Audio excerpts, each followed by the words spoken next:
rife with sentiments and that there is no actuality with the data released. How do you react to this?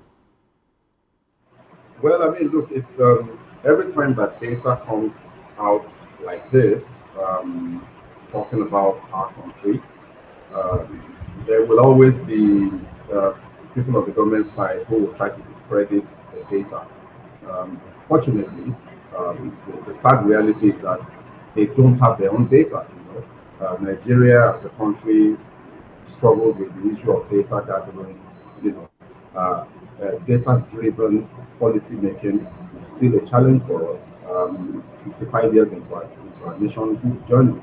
So if we're questioning the numbers from UNICEF, I think the question that the government needs to answer is what's the reality?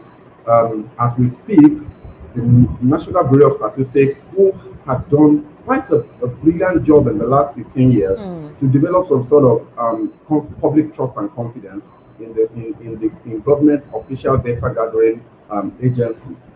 We've seen a very, very terrible reversal of that in the last 2 years, where all of a sudden the numbers that we're putting out are being window dressed and stage managed to tell a particular narrative, which is very unfortunate. We've tampered with inflation, we've tampered with the employment numbers, and I can go on and on, right? So what's the reality? I think government needs to tell us what the reality is. The truth of the matter is that for us as citizens, as people that live the reality of Nigeria, I think it's not so difficult to believe these numbers, because we do know that poverty prevalence, even by the admission of the government's own data gathering agency, the Nigeria Bureau of Statistics, we've got, as at 2022, 133 million Nigerians living in multidimensional poverty. So how far-fetched is it that you have 600 children that are malnourished? If their parents are suffering from multidimensional poverty, obviously, then they're not feeding well. So why are we challenging this? I think instead of the government challenging these numbers, we should be asking ourselves, the government should be telling Nigerians what we're going to do to reverse this very, very damning statistic and make life better for Nigerians. Mr. Segun Sokwinto, during the campaign in 2022, before the presidential elections in 2023, President Bola Ahmed Tinubu, now who was a candidate of the All Progressives Congress, told us, or rather gave a press statement where he said, "Let the poor breathe." I remember that was during the Naira crunch design policy system, when people were literally falling on the floor, banks were overcrowded, people couldn't have access to their monies, and a lot of things were happening in regards to that, all of a sudden implementation of that policy. And the president said that it was important for the poor to breathe. 2 years down the line, and this kind of report is coming up. Okay, so what is the accountability for all the loans collected from the International Monetary Fund and the World Bank? Is there no way through which palliative measures or alleviation initiatives and prospects could have been actually executed to cushion the effect of poverty in the country, whereby Nigeria is ranked as one of the most malnourished countries in Africa, superseding Sudan? Isn't it something that is, I don't even know, I don't have the words to describe this particular situation. Shameful. I mean, considering that Sudan is a country that's been at war for a long time, Nigeria keeps ranking alongside war-torn countries on different indicators. Our tax to GDP ratio, for example, tax to revenue ratio, for example, tax to GDP, at a point was trending at about 3%, 3.5%. The only country that was worse was the Democratic Republic of Congo, and I think Syria or something like that. Yes. So these numbers are continued evidence that we've got very, very strong fundamental governance problems around the accountability issue, like you mentioned. For me, I think that the real problem is that we're approaching the governance issue as business as usual. You say let the poor breathe. Look, the only way to take people out of poverty is to create an environment for wealth creation. You've got to fix infrastructure, you've got to make electricity available, you've got to fix roads, you've got to take those things as existential problems that need to be addressed as matters of emergency. Unfortunately, we've not seen that, from this government, or from all the ones preceding it, to be honest. So we really have a long way to go, and I think as a people, we've got to make more demands of our government for them to do the right thing and do right by the people. All right, Mr. Jilifanimo. Hunger is a severe and widespread problem in Nigeria, and there are a lot of root causes to it. Many or millions face acute food insecurity and obviously malnutrition. The situation is exacerbated by a combination of factors which includes conflict, rising inflation, climate change, economic hardship. Millions of children are at risk of this, and the states actually that would feel the brunt is states like in the northeast and in some northwestern state, for example. You have Borno, you have Adamawa, Yobe, and currently now Benue. There's been a consistent spate of insecurity in Benue that a lot of IDP camps are being set up. In fact, those ones are going through existential crisis. They just want to leave. How would you react to the government's impulse and initiative, with all the monies borrowed from the World Bank, remember, to address this in partnership with international organizations, and yet we arrived as #1 in the most malnourished country in Africa? You see, my takeoff point is, where is the place of birth control? I'm sure you'll be surprised that I'm taking up from that point. Yes, I'm wondering why that is that point. Why from there? We have pockets of attacks in the southwest, southeast, okay, and south-south. Why is this prevalent in the northeast? And probably northwest, and not the middle belt, where the crisis is more. Is the problem about the children being born, or is the problem about the fact that there are a lot of IDP camps? You see, you have to consider certain things. Okay. One, an average southerner, except in 1 or 2 cases, will make do with maybe 3, 4 children. And these are people that they have the wherewithal to take care of those children. But the income of an average man in those places may not be up to 70,000 naira a month, which is the minimum wage, but he has 4 wives and 25 children. Why give birth to children you cannot take care of? And then, you see, it's not everything that has to be blamed on government.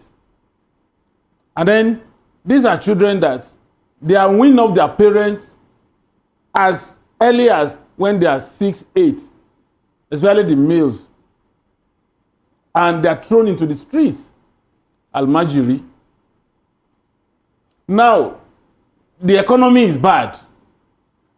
People cannot even take care of their immediate family, not to extend hands of fellowship to children thrown to the streets.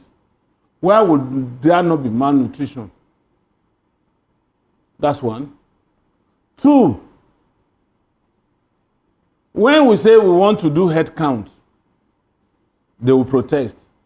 How do you gather data to determine the Almajiris on the streets that are nomadic by nature, that you can see in Kaduna today, by tomorrow morning they are in Kano, the next day they are in Sokoto? How do you capture such people in statistics? And government is supposed to work with statistics. So it's one thing to blame the government on one part. What about us? You see an average person in the south making do with just 2 children that they can take care of. 3 children. As early as about 15 years ago, I went to Kano when I was in The Guardian, and I met with our vendor. This man was riding a bicycle, and at that time he had 32 children.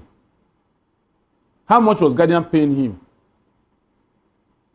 And how would that set of children, those set of children, how would they survive in these hard times? So I'm happy that the statistics rolled out, isolated some parts that are more prone to such. Let's tell truth to ourselves. Give birth to the children you can take care of. These are children that are thrown into the street, and when they grow up, they don't have any backup. They are easy prey. They are easy converts for Boko Haram, bandits, and all the rest. And then they unleash terror on the nation. The first law of nature is self-preservation. Wherever you find yourself, the first thing that comes to your mind is, I must survive. And survival could take many dimensions. You could go into crime, you could go into drug. Why is it more prevalent in the north that we have drug addicts? Because there is no parental influence in some of these children. Most of them, they don't even know where they come from when they grow up. That's why you see them answering the village or town where they find themselves. So, for me, it will continue. And I'm not surprised about the statistics, because you don't populate the nation without adequate care for these people that are coming up.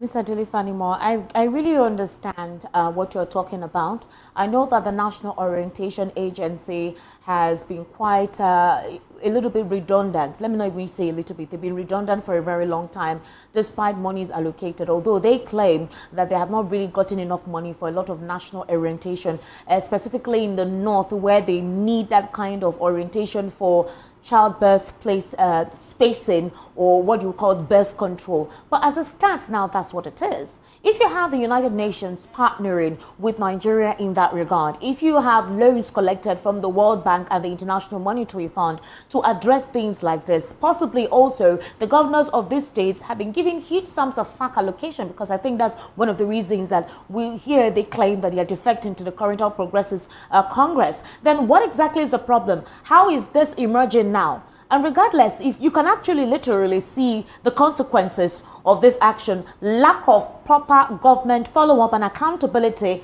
that has made Nigeria, based on what the presidency is saying, they're giving us statistics and data enumerating how improved the GDP is, when reality is a major contrast. Why is the reality not faced and addressed or tackled head on? There's a difference between macroeconomic indices and microeconomic indices. Government is adept at giving us micro and not macro. The macro resides within the presence of statistics, what government has been able to push out. But at the macro level, it is the effect of the implementation of those funding and statistics. Now, if most of these monies we are talking about that were facilities given from multilateral corporations, were not actually meant for this. Some roll back malaria, some infrastructure, and just maybe one or two is targeted at these people. But the point is, with the lost values in Nigeria, hardly will this money get to the end users that it was meant to address their problem and concerns. Okay. Let me give you an example. This thing happened to me directly.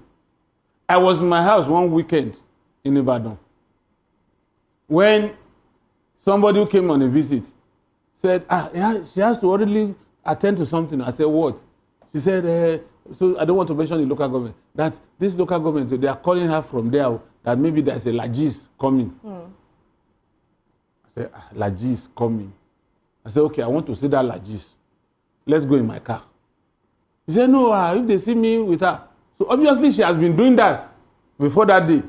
I said, okay, go. Okay. Eventually, after about 1.5 hours, she called me.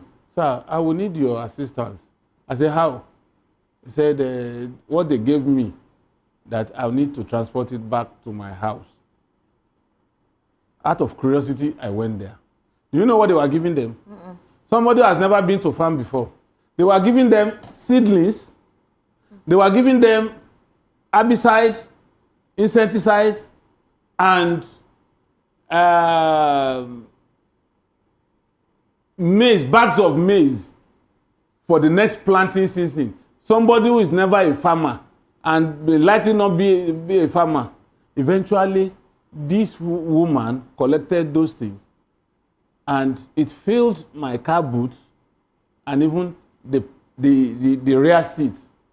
I helped her and I said, what are you going to do with this thing? She said she's going to sell it. Now government are released. If they come out tomorrow and tell you that this is what we have released to that local government to help farmers, you say it's not true. But look at the route it took. Implementation. So is it the governor of the state or Tinubu that will come from Abuja to supervise the implementation and distribution of such items? You recall that Minister of Humanitarian Services told us that they fed more students during COVID-19 when everybody is at home. I mean, this is not rocket science.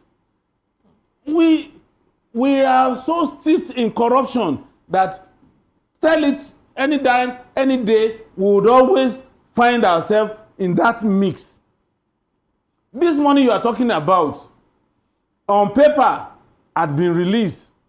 Some people cornered this money, and what they do is, this is APC government, and so APC stalwarts come and fill form. All right. Agro business loan that was given. Do you know that some people received 500,000 alerts 6 times in one day in the closest of their room? Is it Tinubu or Buhari that made CBN officials to list their brothers and sisters and family members and cronies to give them loan? These are people that have never been to farm. They don't even know if yam grows on trees. All right, Mr. Shagun Shokwiton, very candid points raised by Mr. Dele Fanimo. It's quite unfortunate that this seems to be a systematic rot. Unfortunately, it's to the detriment of the average or common Nigerian. But it seems like there is a response from the president himself, where he actually announced a ban on the importation of foreign goods that can be produced locally in Nigeria. It's a new directive which was revealed after Monday's Federal Executive Council meeting at the Presidential Villa, which aims to protect and promote Nigerian industries. And the Minister of Information and Orientation, Mohammed Idris, said the policy, called the Renewed Hope and Nigeria First policy, is a major economic shift designed to support local content, reduce dependence on foreign products, and encourage job creation. Now, I don't know if you remember, just 3 weeks ago, the LIP initiative was actually announced or supposedly inaugurated, which was meant to what you call women empowerment. School feeding program is part of it as well. Creating workshops on vocational skills to encourage entrepreneurship, and that it's beyond making money, that individuals, after they're done from the academy, can on their own start up their businesses. We don't know if they're going to give them set-up funds. Is this a possible means, if you give it a project time frame or duration of, let's say, 7 or 8 months, that you see any impact whatsoever in alleviating what has just been released with the malnutrition situation in the country? I don't know if you understand what I'm trying to say in terms of pari passu with a cautionary effect with what has just been disclosed. You know, Esther, the truth of the matter is that this problem is not a problem that you're going to solve by someone initiating think about, and expect something. This problem is a problem that is a direct result of years of misgovernance. Okay. So I think we need to get this clear. There is the purpose of government in any society is to provide stability and ability for people to plan. And that government, in our own situation in Nigeria, is national at the federal level and subnational at the state and local government level. If Nigeria is going to make progress, that progress is going to come as a result of leadership. and somebody must stand and coordinate action across the different sectors of the economy and different sectors of our national life that requires attention.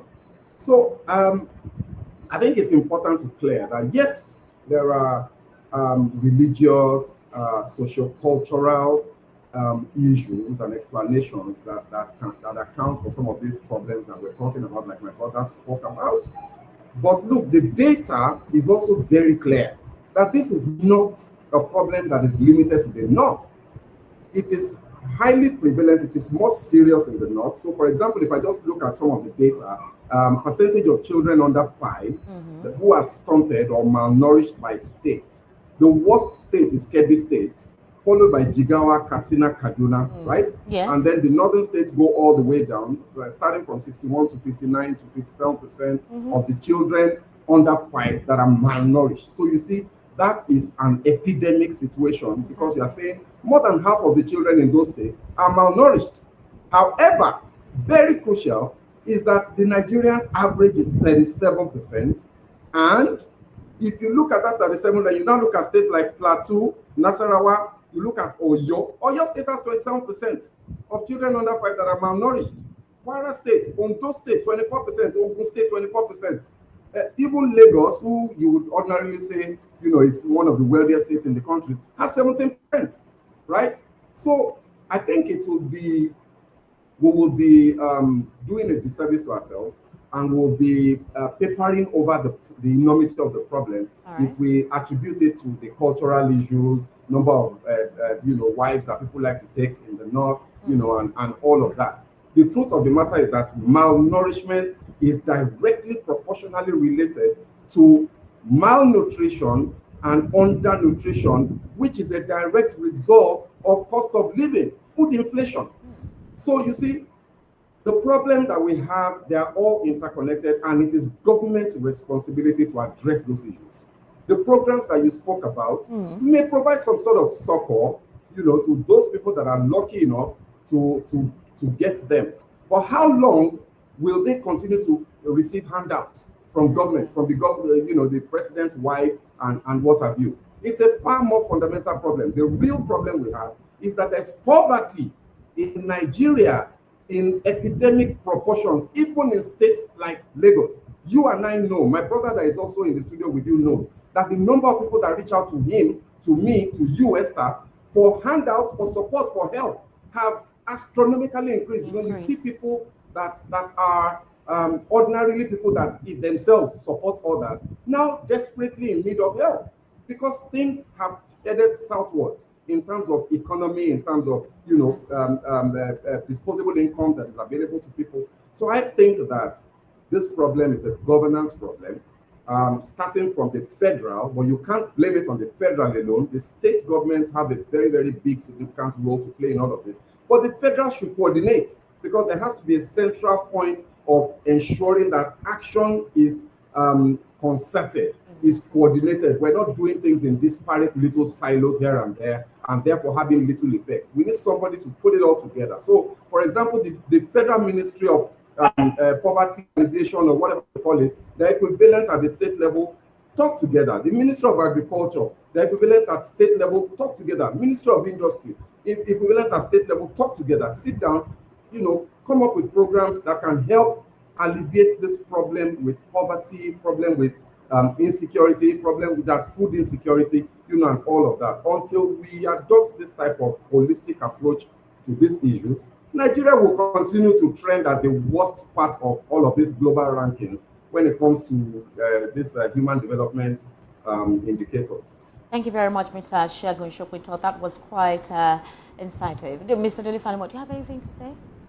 Well, in response to yes, his counter. He has enumerated whatever is supposed to be our concern in the realm of statistics and the inability of government to take. I quite agree with him that it is the responsibility of government to take care of the welfare of its citizens and then provide adequate security for them. But in lieu of this, for me, let's begin to cut down on some of those excesses. Then two, let us provide enough and sincere statistics for government to plan so that we will know. For instance, up till today, you can't lay your fingers on correct statistics on those who are on the soil of Nigeria, those that are dead, those that are being born today. In some other climes, the day you have your child is the day you name so that they can feed into the statistics of that. So you mean digitization, and we need to be able to use our data adequately. Yes, we need properly. to, so that we can plan adequately. And then the we should population also, census is coming up. we should also appeal to the conscience of Nigerians that whatever you do has multiplier effect on your fellow human beings. Okay. If you corner what is supposed to be given to 20 people and you put it in your own house, don't forget that when those people are hungry, they will become menace to you and your family, that you think you are cornering their rights, their privileges for your own family. Okay. All right. Now, Justice James Omotosho of the Federal High Court in Abuja has ordered Mrs. Favour Kanu, sister-in-law to the self-acclaimed leader of the indigenous people of Biafra, Nnamdi Kanu, to leave the courtroom. So this is what caused it. The judge gave the order after discovering that Favour recorded the court proceedings and shared them on her social media platform. Justice Omotosho barred her from attending the next 3 sessions of the court. He said he would have cited her for contempt, but refrained due to appeals made by defense lawyer Kanu Agabi. Before issuing the order, the judge called Favour, believed to be the wife of Namdikanu's brother, to the front of the court and questioned her action. Favour then admitted that she had streamed the session live, but claimed she did not know the judge was still sitting. She then apologized and promised not to do the same again. The trial involves terrorism and treasonable felony charges first filed in 2015 following Kanu's arrest in Lagos. Now, you recall in the procession today, based on those who were in the court premises, a witness was called, and the questions from the prosecuting counsel to this particular witness was if they knew Nnamdi Kanu, and this particular witness said yes, they knew. They also asked when was the first time encounter of Nnamdi Kanu, and if they knew the reason why Nnamdi Kanu was asked to be arrested by the DSS and the NIA, and they responded by saying it was for treasonable felony charges, inciting the public against the federal government and stating that, you know, persons and their properties should be banned. But the big question that went round is the fact that in the process of the procession between the defense and the prosecuting counsel, a letter was actually brought forth from the prosecuting counsel without the knowledge of the defense counsel. Now, because of that, the defense counsel intercepted and they said, no, we will not allow this, which is, you know how they go about it. Excuse me, Maron, or we cannot permit this because we weren't given access to this. And because of that, the trial was stalled to commence tomorrow. You recall that May 6th, 7th, 8th was actually put together for this case to be done as fast as possible, as Nnamdi Kanu has been in detention for so long. Mr. Dele Faniwo, why do you think the sister-in-law actually brought in the phone to the court and did a live session streaming? Was it for transparency or for things not to be twisted, or was it for the fan base of Nnamdi Kanu, or do you think that it was basically for them to get other perceptions, opinion of how the defense counsel went about the case today, or how the prosecution counsel went about the case today in court? I think essentially what the sister-in-law did was to escalate what happened in the court to the outside world, so that if there is any perversion of justice, at the end of the day, she would have evidence. But unknown to her, if you are not permitted, especially even if you are a media person, there is a particular section of the court that you cannot cover. But unfortunately, she's not a journalist, so she may not know the rules. I think that judge gave her that benefit of the doubt by releasing her, because for her to have apologized immediately without throwing tantrum, it shows that she didn't know the implication of what she was doing at that particular point in time. And that's why the judge said, I would have tried you for contempt of court, which is 6 months imprisonment. But because I'm not quoting the judge now, but because the judge felt in his own assessment that if this woman had known that there is an existing law that prevent her from taking live recordings. You will also recall that the first witness came, and because they needed to protect him from harm, they masked him, and he was giving evidence outside of the glare of the public. This first witness, you know that is a DSS It's a DSS official. Exactly. So that is to tell you that Kanu's case is very, very sensitive. It involves life. And for somebody who is a self-determination leader, now being roped in a grievous capital offense like treason, the judge, the witnesses had to be protected. So recording and posting it to the social media, she may not know the limit of what she can record at that instance. All right. She might be picking the face of the witness who is supposed to be shielded from public glare. So, but from what was reported, it shows that the woman was naive about the court processes. And so she shouldn't, just like the judge said, she shouldn't be punished for her ignorance. Okay. Mr. Shagun Shokweton, so in court today, right, Nnamdi Kanu's trial commenced live in court. Now, basically, Nnamdi Kanu admitted, based on the reports, feelers coming out from the court, Nnamdi Kanu admitted to operating an illegal radio station. Now, I don't know if it is the courts or the federal government or the prosecuting counsel that termed it illegal. All right, I think there are conditions to actually state which is legal and which is not legal. But I don't think this radio station is a terrestrial radio station. It was basically an online thing he did via his podcast on YouTube. So possibly the illegality of this the illegal term is termed by the prosecuting counsel. Well, they actually said he admitted to operating this station and inciting members of the public to attack police officers. Now, if you recall, during the COVID-19 situation, when we found out some certain warehouses that stored the palliative that was actually given to the Nigerian government from the international community, these goods and consumables were stored in warehouses that were found out. That was when some voice notes, either on WhatsApp and YouTube, went viral on some broadcast that was made by Nnamdi Kanu. So the revelation was made by this official of the Department of State Services, who obviously served as a second prosecuting witness, termed PW2, in Kanu's ongoing terrorism trial before Justice James Omotosho. He explained that Kanu acknowledged his involvement in operating Radio Biafra, which the prosecuting counsel termed as illegal radio, which broadcast on frequencies 102.1 FM and 88.0 FM, so obviously it was terrestrial, without the necessary license from the National Broadcasting Commission.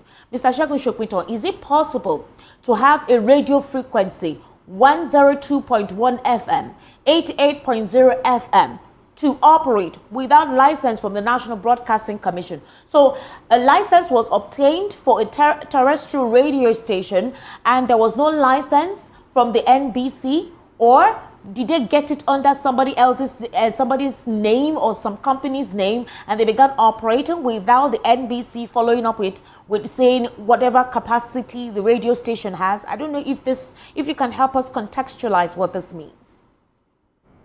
Well, look, we don't have... Mr. Shagun Shokweton, with us? Can you hear me? Can you hear me? Okay. Yeah.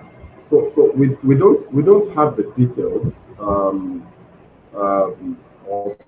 how Kanu